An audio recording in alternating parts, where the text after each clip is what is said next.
Hello बच्चों, शुभ प्रभात। तो बच्चों, आज हम लोग चंद्रापीठ कथा का 30वां गद्यांश पढ़ेंगे।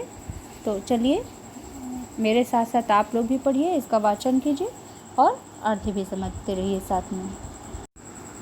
हाँ बच्चों, अथ अवतीर्य तुरगात प्रविश्य भक्ति प्रवीणेन चेतसा ताम प्रणनाम। अथ अवतीर्य, अथ अवतीर्य, अथ अर्थात इसके पश्चात, अवतीर्य माने उतर कर, इसके पश्चात तुरगात प्रविश्य घोड़े से उतर कर, इसके पश्चात घोड़े से उतर कर देवी के भक्ति प्रवीणेन चेतसा ताम प्रणनाम, देवी के मंदिर में जाकर क्या किया है चंद्रापीठ ने? इसके पश्चात वह घोड़े से उतरा है और भक्ति प्रवीणेन माने भक्ति से भरे हुए, चेतसा माने हृदय से, प्रणनाम माने प्रणाम किया। और कहाँ का प्रणाम किया? तो देवी के मंदिर में जा कर के। और क्या किया है? घोड़े से उतरा है, घोड़े से उतर करके देवी के मंदिर में गया और वहाँ जाकर बड़े ही भक्तिपूर्ण भाव से, बड़े भक्तिपूर्ण हृदय से जो है उन देवी को नमन किया, प्रणाम किया। कृत प्रदक्षिणश्च पुनः प्रणम्य, और इसके बाद उन्होंने प्रदक्षिणा, जिसको हम लोग परिक्रमा कहते हैं, तो प्रदक्षिणा करके फिर प्रणाम किया। प्रदक्षिणा किया पहले और उसके बाद पुनः प्रणम्य, फिर प्रणाम करके, फिर प्रणम्य, फिर प्रणाम करके प्रशस्त देवतोद्देश दर्शन कुतूहलेन परिभ्रमण। प्रशस्त देवतोद्देश्य दर्शन कुतूहलेन, अर्थात प्रशस्त देवता के उद्देश्य से दर्शन की उत्सुकता के कारण। अब क्या किया है उसने? पहले प्रदक्षिणा की है उस देवी के मंदिर की, उसके बाद पुनः प्रणाम किया है। और अब क्या करेगा? अब प्रदक्षिणा करने के बाद प्रणाम किया है, फिर क्या करेगा?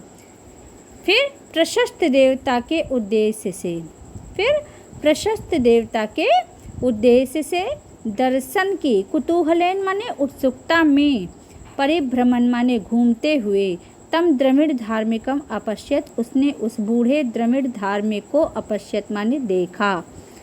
न्यवारयन् च तेन सार्धम प्रारब्ध कलहान उपहसतः स्वसैनिकान, और उसके साथ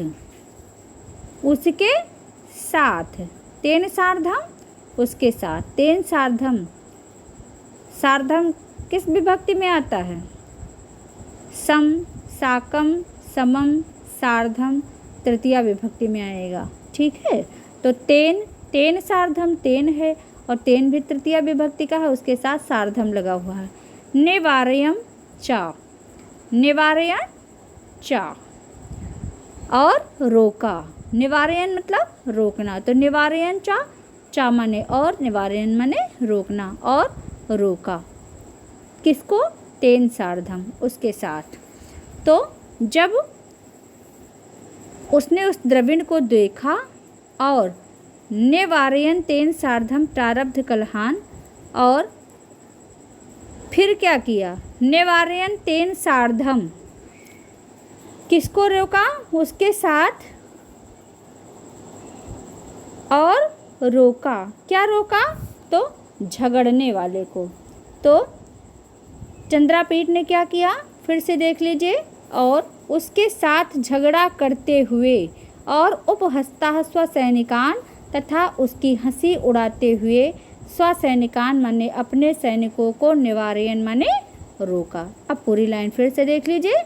निवारयन् च तेन सार्धम प्रारब्ध कलहान उपहस्तः स्वसैनिकान, ठीक है।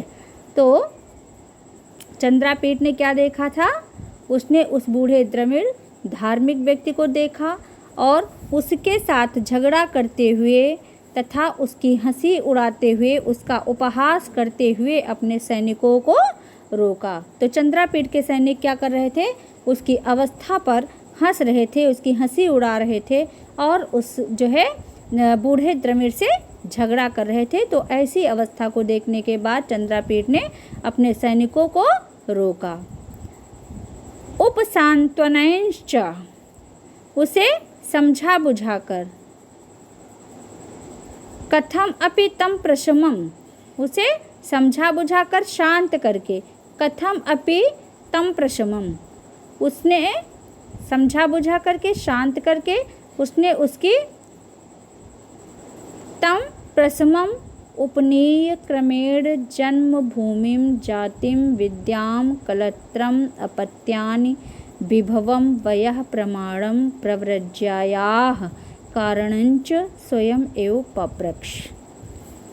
अब क्या हुआ, उपशांत्वनई, समझा बुझाकर जब उसने ठीक किया तो कथम अपि, किसी प्रकार, कथम अपि किसी प्रकार, तम प्रशमम, किसी प्रकार उसको शांत किया, और शांत करने के बाद जो है क्रमेण, क्रम से, मतलब एक एक बात उसने क्रम से उनसे जो है पूछा।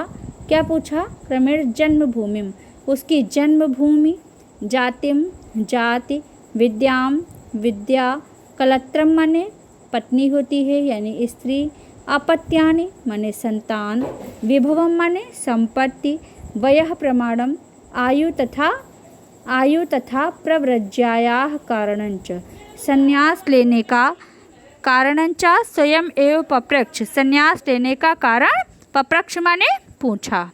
ठीक है, क्या क्या पूछा, उसे समझा बुझाकर शांत करके उसने उसकी जन्मभूमि, जाति, विद्या, स्त्री, संतान, संपत्ति, आयु तथा संन्यास लेने का कारण पूछा। इस प्रकार क्रम से चंद्रापीठ ने ये सारी बातें जो है उस द्रविड़ सन्यासी से पूछी कि उसने जो है किस कारणवश संन्यास ले लिया है। ठीक है बच्चों, तो आज आपका ये 30वां गद्य खंड पूरा हुआ। इसके आगे का हम कल के वीडियो के माध्यम से पढ़ेंगे।